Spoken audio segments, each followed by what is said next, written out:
The Department of Trade, Industry and Competition's Deputy Director General Xolelwa Mlumbi-Peter says that they remain hopeful in their talks with the United States to reconsider the 30% tariff on imports from South Africa.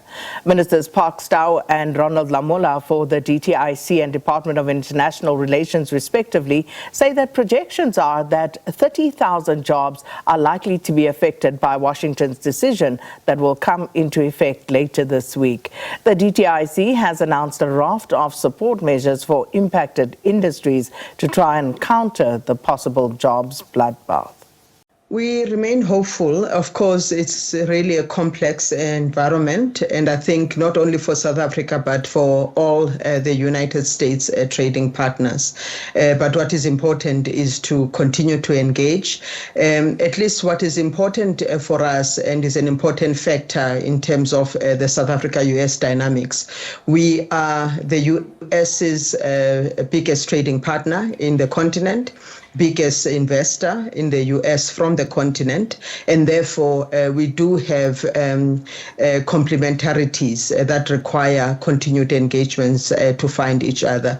And there are US companies that are based in South Africa and vice versa, South African companies that are based in the US. So it's going to be important that both countries look at the interests of those companies and the workers with a view to find common ground. We do acknowledge that the 30% will have an impact on jobs and will have an impact on manufacturing capacity.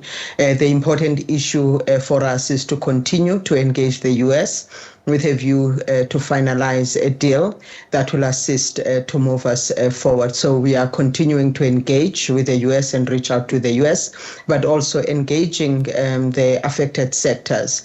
And government is currently looking at, as announced by the ministers, a package of measures that can assist the private sector to withstand the tariffs. We've also established an export support desk so that the affected industries and companies can reach out to the DTIC to look at where the alternative markets are.